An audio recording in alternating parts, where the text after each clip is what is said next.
Hi everybody, today we're going to talk about pressure frying at home, and in particular we're going to talk about pressure frying fried chicken at home.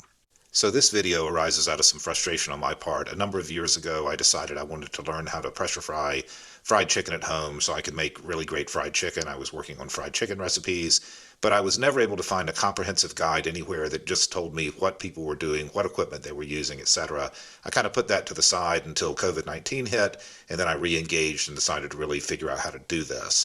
So I participate in some forums called the KFC 11 forums where people from all over the world come together to try to clone the KFC original fried chicken recipe. And of course that chicken is pressure fried, so people come on the forums from time to time wondering about frying chicken at home and what the process is. And so many people were doing that, I ended up writing a lengthy guide on those forums. I'll link to that below. The forums are members only, but they're very easy to join, and I would certainly recommend that if you're interested in pressure frying at home. This video is not going to go over recipes or anything else other than the pressure frying process. This video is only in passing and very briefly going to give you information on any kind of recipe stuff, what to dip the chicken in, cooking times, temperatures, etc. This is really a process video about pressure frying. You can get all that other information on the forums if you need it. Of course, we're going to get to the point in the video where I show you exactly how to do the pressure frying and what the process is step by step. But before that, it's important to talk about some safety issues, and not just what the issues are, but why they are what they are, so you can help mitigate them with whatever setup you decide to use. And in that context, I'm going to walk you through some of the equipment that I use, showing you exactly what I do, and show you some of the other equipment that I have that I either use from time to time or do not use in pressure frying, and I'll tell you the reasons why that is. So this video is intended as a basic overview from like a 40,000 foot level. I'm going to try to make everything about 95% correct, so representing kind of the fat part of the normal distribution, not the tails of the normal distribution. I'm not going to talk about edge cases or get into a lot of detail on thermodynamics or anything like that. You can and should do your own additional research before deciding to pressure fry at home, because there could easily be several more videos on advanced techniques, etc. But we're not going to get into that here. Pressure frying at home involves some risk, so I am not recommending or encouraging you to do this. If you make your own decision to do this, you're doing it at your own risk and taking any responsibility for anything that happens. I'm not telling you that this is safe. I'm not telling you that this video contains everything you need to know in order to mitigate your risk. So if you decide to do this, you're making your own decision, accepting all responsibility. And of course, if you're not 18 years old or the age of majority in your country, you should not be doing this at all unless you have the consent and supervision of your parents. That being said, and without diminishing the disclaimer that I just went through, people on the forums, some of whom are lawyers, have tried to find court cases in the past where somebody has gotten sued over a pressure fryer home explosion or some other kind of problem, and they've been unable to find any cases like that. There's a truth here, which is that cooking with just regular oil also involves risk. And it's kind of funny, if you read a lot of fried chicken recipes, you'll see that some of them mention, I saw one just the other day that mentioned the danger of fried chicken. So let's talk about that for a second. What is the danger of fried chicken? Well, the first danger is that the oil could get too hot, it could catch on fire, and it could cause a house fire, which is something that nobody wants. Of course, that's a danger of open frying as well as pressure frying, though there's some special concerns about pressure frying that I'll go into in a minute. In the past, of course, people came up with a technology to deal with this risk. And that technology, of course, is the electric frying pan, which a lot of people still use. Has the advantage, of course, of being able to use it outside of your house if you want to, either from an odor perspective or a safety perspective. But the most important thing about the electric frying pan is it has an automatic temperature control, and those generally do not go over 400 degrees Fahrenheit, which means that you have a very low risk, unless there's some malfunction in the device itself, of getting the oil up to a temperature where it will ignite. It's important to understand what those temperatures are and to monitor them. So for cottonseed oil, and this varies for every different kind of oil, there's a smoke point, a flash point, and an ignition temperature. The smoke point for cottonseed oil is 420 Fahrenheit, flash point is 610 Fahrenheit, the ignition temperature is 650 Fahrenheit. And what that means is that you're going to want to really pay attention to your oil temperature and make sure that it doesn't get above 400 degrees Fahrenheit. The way that this really works is the oil becomes more and more unstable as it gets hotter. If you were to, for example, drop a match into 300 degree Fahrenheit oil, it would probably not do anything, but if you were to drop a match into oil that was above the smoke point or close to the flash point, it could ignite.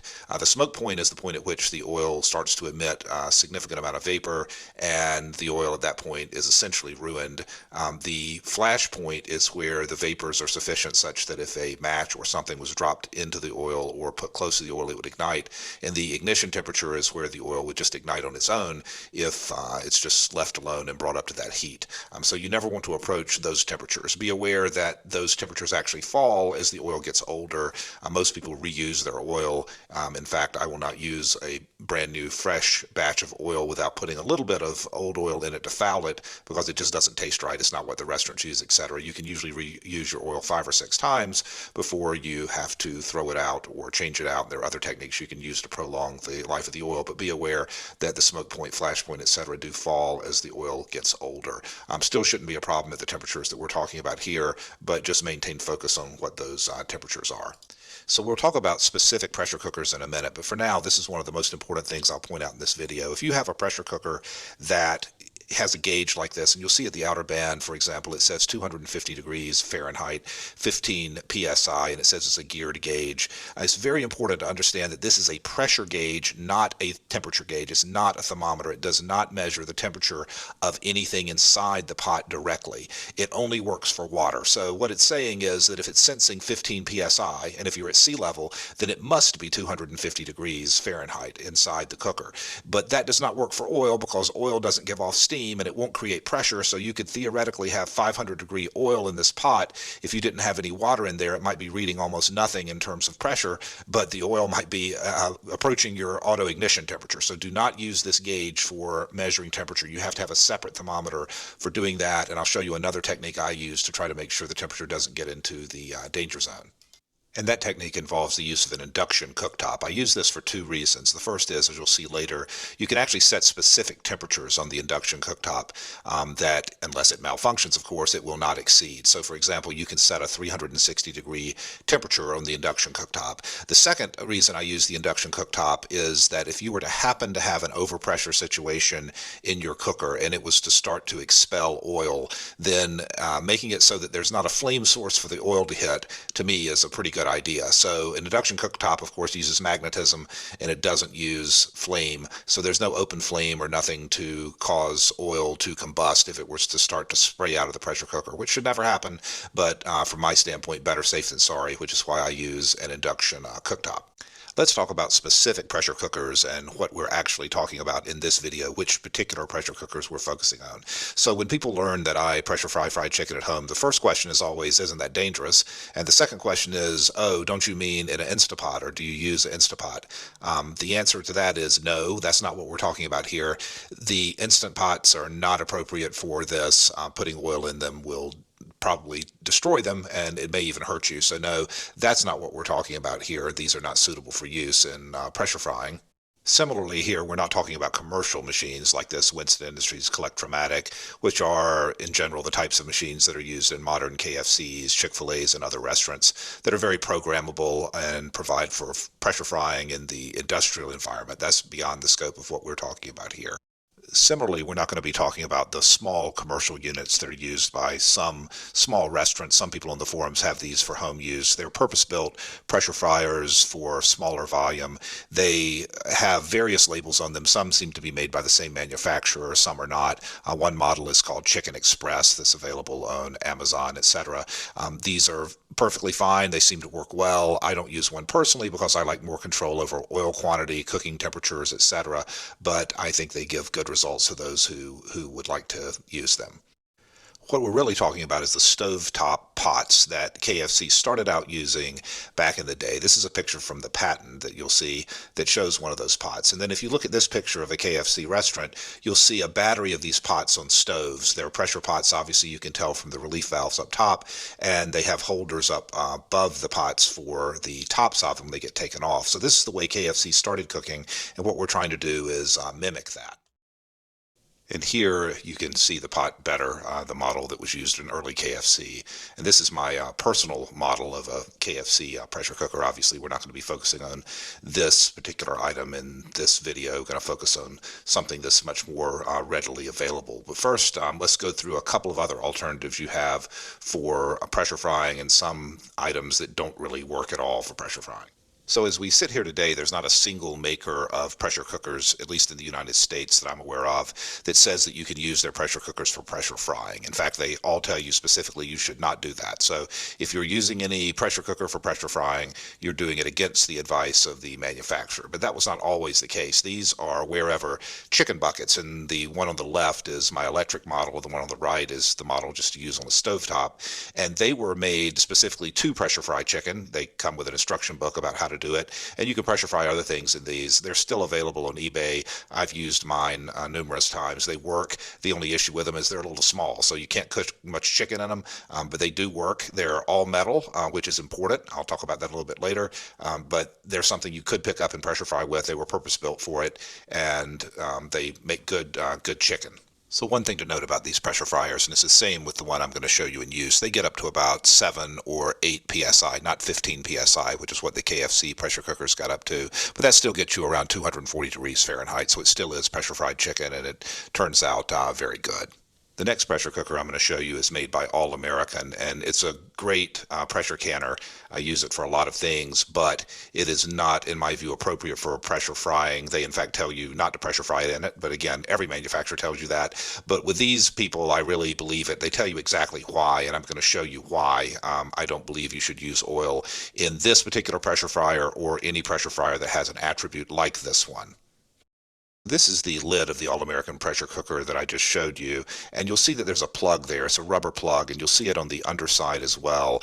Every modern pressure cooker has redundant safety mechanisms so that the pressure cooker, if it gets in an overpressure situation, will not explode. It will release the pressure through some way or another. And this is intended, if there's an overpressure situation, to blow out and to allow a rapid release of pressure.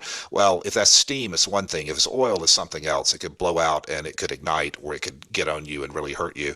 So the issue there is that it appears to be made of rubber, and rubber can withstand 250 degree heat just fine. I'm sure it was engineered for that, but I'm just not certain that was engineered to play nicely with 400 degree oil. If it gets hit with oil, it might deform and you might have a rapid pressure release that you were not planning on. So I personally avoid any kind of pressure cooker that's got rubber, either as an overpressure plug or underneath the lid. There's usually a gasket. Those All-American pressure cookers don't actually have gaskets. They're gasketless, but the vast majority of pressure cookers have a rubber or silicone seal underneath, and silicone is really what you want. That can withstand very high temperatures. For that reason, I really wouldn't use vintage pressure cookers, because I wouldn't be sure of the gasket and what it was made out of and what temperature it could withstand before it started to deform and cause a pressure release. So now let's turn to the pressure cooker I'm actually going to use in this video. It is the Magifesa Star 8. And for the cynical among you, no, I don't get any commission from any of this. I'm not going to put links down in the descriptions, etc. You can find this on Amazon if you're interested. This company has been around since 1948. They're a Spanish company. They make kitchenwares. Their pressure cookers have won the kind of best award from Cooks Illustrated a couple of times over the last several years. So it's a quality pressure cooker, and it has some attributes that I think are important, and as I go through them, you'll see how they tie in with what I was saying earlier. So several things to point out about this pressure cooker. First, it's made of stainless steel, which lets you use it on an induction cooktop. You can't use aluminum on an induction cooktop, as you probably know, unless you use some kind of converter plate, and those are not great. They're very inefficient and don't really work well, especially when you're trying to fry. The second is that in terms of safety features, there are a number of redundancies. This bar that runs across the top of the pressure cooker is intended to allow the lid to bend up and deform if there was an overpressure situation, instead of just having it blow completely off. That would allow for a more controlled release of steam. Next, all of the important parts are metal. You'll see that this is the pressure release valve that works in the ordinary course, and it's all metal, and the stem coming out of the pressure cooker is all metal. Of course, it's very important that you keep these clean. You'll have to clean this after every use, run water through there, run soap through there, release any oil that might have gotten trapped in there, because that's really the way you would have an overpressure situation, is if that were to get clogged. So you want to be meticulous about cleaning the unit after every use. In addition to those parts being made of metal, this is the regular pressure release valve and the underside of it. Again, when you look at the emergency pressure release valve, that is all metal as well. If you see that, and the upper side of it is all metal, as opposed to the All-American canner, which I showed earlier, that has rubber in those positions. So I like this cooker because it's all metal, and it's stainless steel, and it also has a silicone gasket around it. So all those attributes are things that are important to me. And I have looked for cookers that get up to 15 pounds of pressure that have all of those attributes, and I just have never been able to find one. For the sake of completeness, I'm going to show you what I actually use to cook nowadays, which is the largest model of the same pressure cooker I was just talking about and that we'll be demoing in a minute, and a larger induction cooktop. I do not think this larger induction cooktop is necessary. My older one worked just fine on this pot as well. And also, I really do not recommend that you start off with this larger pressure cooker I just showed you, which is why I'm demoing the smaller one. There's a lot to manage with a larger pressure cooker until you get your feet up under you. I would not go with that model, and I say that as somebody who often just jumps into things with both feet. Even being that way myself, I'm glad that I started off with the chicken bucket and worked my way up to the smaller pressure cooker and now the larger one. So let's work our way toward frying some chicken. I'm going to go through the equipment list quickly for you. The first is I make sure I have a fire extinguisher on hand, one that's rated for oil and grease fires in case something unexpected happens. Of course, you're going to have your pot and your heat source. As I mentioned earlier, I use the pot that I referenced as well as an induction cooktop, and I'm not going to link to those below, but they're in the written guide that I've posted on the forums. You're going to need some cooking oil, and this is what I use for the cooker that we're going to be using today. One full container of corn oil and one full container of cottonseed oil. The corn oil is 40 ounces. The cottonseed oil is 48 ounces per container, and I use all of that.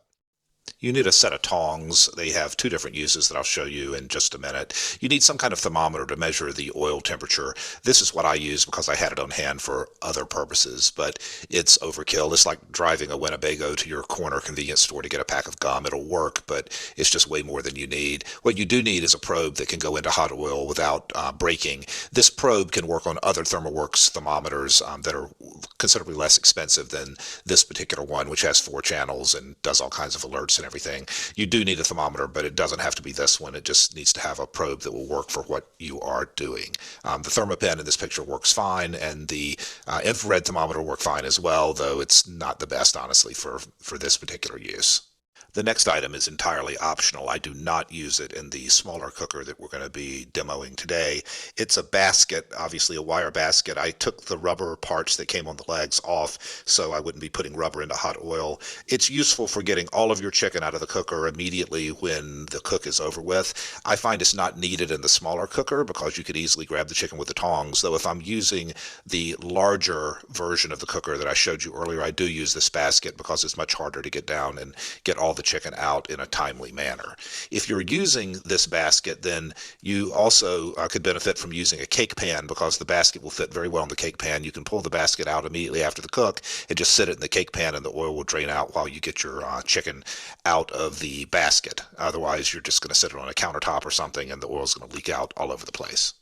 A lot of us on the forums will rest our chicken in a steam oven for a period of time after it comes out of the fryer in order to mimic what's done at KFC with their CVAP machines made by Winston Industries, where they rest the chicken in a steam bath as well. For that, you just need a cookie sheet like this one that's been lined with aluminum foil for ease of cleanup, and some kind of rack that has feet on it so you can elevate the chicken up off the cookie sheet. You need a 1-cup measure if you're going to mix up the wash for the chicken, like I mix up the wash for the chicken.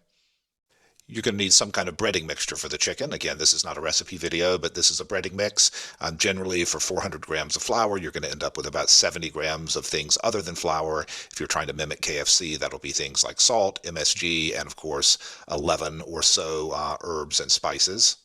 And then for making the wash for the chicken, you're going to need some milk, an egg, and something to mix those together with, which you can just use a fork. That works fine, or you can use a whisk if you want to. And last but certainly not least, you're going to need some chicken. These are 3 bone-in, skin-on chicken thighs, which is the normal quantity of chicken that I cook in the cooker that we'll be using in just a second. I equilibrium brine my chicken, but that's of course not necessary. You can use it straight out of the package. And if you're making fried chicken just for yourself or friends and just doing it casually, then no problem with however you really want to cook it. But if you're trying to clone a recipe, you need to try to hone in on a specific amount of chicken and a specific amount of oil and a specific time and temperature for all of your experiments, because chicken that's cooked in 400 degrees, for example, tastes a lot different than chicken that's cooked at 250 degrees, because herbs and spices degrade at different temperatures and different amounts based on the cooking time. So try to standardize that for myself, and I'll show you that in a few minutes when we get to cooking. The first step in cooking is I always just inspect the pot. I make sure that the silicone seal looks fine. I make sure that there are no structural issues that I can see with the pot. I screw and unscrew the top and leave it screwed all the way down, which will mean that when I'm ready to, it can slide right on the pot. When you screw it so that the wings go up, that's how it secures the top to the pot, which you'll see in a minute. So I make sure that's okay, and then I go on to the process of actually adding the oil to the pot. So when I add the oil to the pot, I just pour it in. Like I said, I use corn oil and cottonseed oil, a blend of that. You can use anything you want to according to your taste. You don't have to use this oil combination. And I'll tell you that I use more oil than a lot of people would use in this pressure cooker. I want the oil to completely cover the chicken, but there is some concern with the fact that these pots are built for 250 degrees Fahrenheit, and we're going to be operating them at a higher temperature with oil. So be aware of that. That's one of the reasons I always try to check them for structural integrity before I start cooking. After you've added the oil, you start to heat up the pot. But first, I'll point out to you about where this oil comes up to on the pot. You'll see there's some internal markings, and it comes up to right about there. So about halfway up to the first of the internal markings. So once the oil is in the pot, it's of course time to heat it up. And with an induction cooktop, you can set it to certain power levels like 5, 6, 7, 8, or 9, or you can set it to certain temperatures. The only issue with heating the oil up initially to a certain temperature is that it takes a very long time, because it tries to approach that temperature very slowly and not overshoot it, because it takes oil a long time to cool down if it's overshot. So sometimes I'll put it on a power setting like 7. I put my thermometer in, and I use those tongs to hang the thermometer into the center of the pot so that it's not touching the sides or the bottom. I set my thermometer to alert me when it hits within 20 degrees, let's say, of the desired temperature, and then I monitor the pot very closely. You don't want to overheat it, as we talked about before, and this is one of the times where you could really overheat it. Induction cooktop can get very hot, so you want to monitor this closely. So now that the oil is heating, we can prepare the wash for the chicken. We're going to use 1 whole egg. We're going to mix it up in a bowl before we add 1 cup of milk. We're using 2% milk, which in the U.S. is in between skim milk and whole milk. Make sure to mix the egg up well first, then add the milk. This is not exactly consistent with what's referenced in the patent. The patent references the use of skim milk and half as much egg, meaning you would use 2 cups of skim milk and you would use just 1 egg in it. Here we're adding this 1 cup of milk. You want to blend the egg up first, because it doesn't blend well if you just put the milk in all at once, and then you add the milk, trying not to spill it like I did here, and then blend up this mixture, and you can set it aside while you prepare the rest of the cook. And it's people's understanding that this is not what KFC does at its restaurants nowadays, that due to some health department concerns, perhaps it got away from using liquid milk and egg some time ago, and it uses powdered milk and powdered egg in its breading nowadays, and dips the chicken in water or some kind of water-based solution, according to current thought. So what we're going to do is bread the chicken. This is not a chicken made with a batter. A batter is a thin, watery substance that's used, for example, to make fish and chips or shrimp tempura traditionally. This is a 2-step process where we're going to dip the chicken into a milk and egg wash, and then we're going to dip it into the flour mixture second, with the milk and egg wash helping the flour mixture adhere to the chicken. So we're going to take the chicken and we're going to put it in the milk and egg wash. We want to get it moist all over, but we don't want it to have a lot of excess on it. So after we dip it in the milk and egg wash, we make sure that we let it drain and get as much off as will come off, because otherwise you will use up a lot more breading than you need to. The only purpose is to make the chicken sticky. And getting the breading on the chicken, Chick-fil-A, for example, tells people to go up onto their toes and press very hard. A lot of people will toss it in the breading. I tend to press down. It doesn't matter if you flip it back and forth, etc. As long as you don't, if you're trying for this style of chicken, dip it back in the milk and egg wash and then put it back in the flour. That kind of double dipping will give you a much thicker crust, which is not appropriate for the style of chicken that I'm trying to make in this particular video, though you can give it a try. I tend to reach back in the flour and fluff it up after every piece of chicken.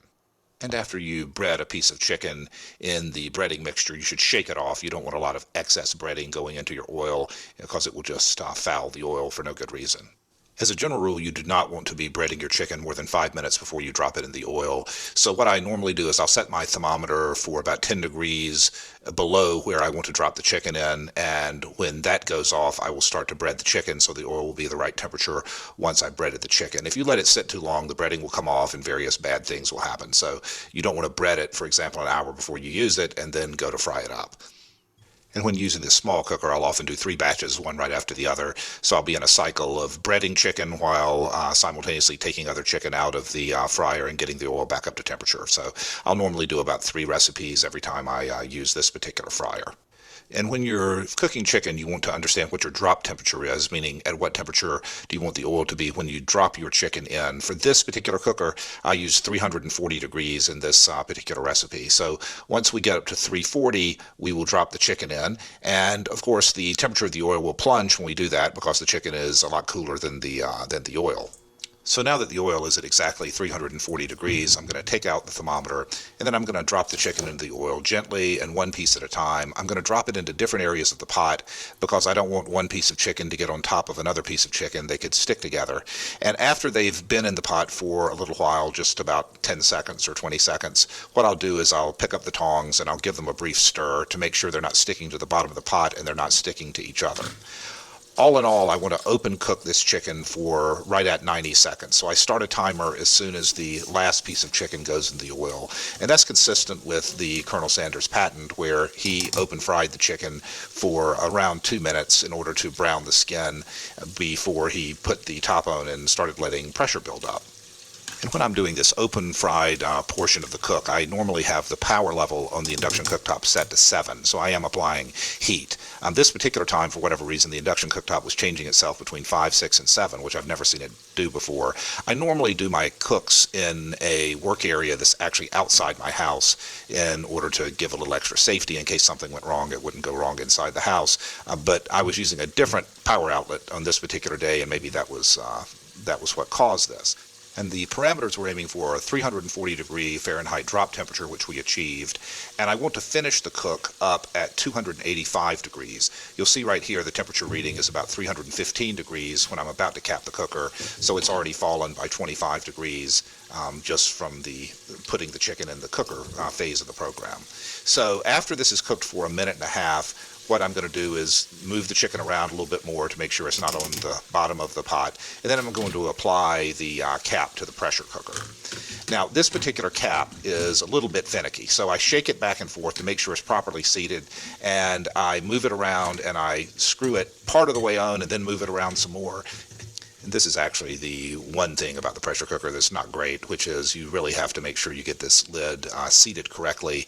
And if you don't, then if you see any steam or any water escaping from around the side, then you will have to take it off and reseal it. What I do when I put the lid on, which you just saw, is I hit that pressure valve just very quickly to see if there's any steam coming out. There should be. If there's not, within about 10 seconds of you capping it, then you may have a bad seal and you may need to take the top of the pot off and put it back on. But if you do that, then hit that pressure relief button with your finger. You obviously don't want to be trying to take the lid off a pressure cooker while it's under pressure. You have to relieve the pressure first. So after about a minute and a half with the cap on, this is what it should look like. Your pressure relief valve should be spinning. And what I do is I turn the control to a 360 degree temperature. So I set the control at 360. It was on 7 before I capped it, but I immediately turned to 360. It will not get up to 360. What it will do is cycle on and off, and it will try to get up to 360, but what I found with this particular program is that it should end up, and we'll see in a minute, right at 285 at the end of the cook. So while this cooks, let's revisit the basic parameters. We used a specific amount of oil. We heated it to 340 degrees Fahrenheit. We dropped in 3 bone-in, skin-on chicken breasts. We cooked them open at a power level of 7 for 1.5 minutes. We kept the cooker. We turned the temperature down to 360, and now we're going to cook for 9.5 minutes with the temperature set at 360. You should see the pressure relief valve start to spin at about 1.5 or 2 minutes. When I do multiple batches, if I have it calibrated right, it does the same thing every time. You can almost set a watch by it. So I measure cooking time from when I have the cap firmly on the pressure cooker. It's been 9.5 minutes, so I reach up and I release the pressure with my tongs by getting underneath that pressure relief valve and lifting up gently. You don't want to do this too hard. You don't want the whole valve to come off. That wouldn't be good. But it's actually got a catch underneath it, so it would be hard to knock the entire thing off. So when I've released the vast majority of the pressure, I reach up and start to unscrew the pressure cooker lid. I hit that valve once or twice just to make sure there's no residual pressure, and then off comes the cap. And once that happens, I'm going to reach in with my tongs, find the chicken, put them on my cookie sheet in order for the chicken pieces to drain. Like I said, I'm aiming at a 285-degree finishing temperature. The chicken is a nice golden brown. If you want your chicken darker, if you want it lighter, these are not set in stone in terms of the temperatures. Of course, you can experiment with your own within the safety parameters that we talked about before. But once this is on the cookie sheet and once it is resting nicely, I'm going to measure the oil temperature to see how close we got to 285. And let's see. So it's actually going to end up at 286, which I will certainly take 1 degree off, which is almost perfect in terms of what I was going for here. So that's what the program I showed you will get you. But like I said, feel free to vary the times, the temperatures, etc., according to your whims. And here's the end result. Absolutely delicious, homemade, pressure-fried chicken, better than you can get in almost any restaurant, made according to whatever recipe you want to make on any given day. And of course, given the fact that chicken muscle is about 70% water by weight, and given the fact that it was cooked under pressure, where that water gets hotter than 212 degrees Fahrenheit, you get it up to 240 or 250 degrees Fahrenheit. This chicken cooked a lot quicker. It didn't absorb as much oil. It retained more moisture, and it's more tender. So just a wonderful thing all around. I hope you found this to be informative and interesting. I've never made a video before, so please be kind with respect to the production values and understand that the intent was to make a video of the type I wish existed when I first started wanting to pressure fry fried chicken at home. The manufacturer of the pressure cooker that I was using, of course, does not recommend that you use it to pressure fry, so keep that and all the safety considerations in mind and be safe.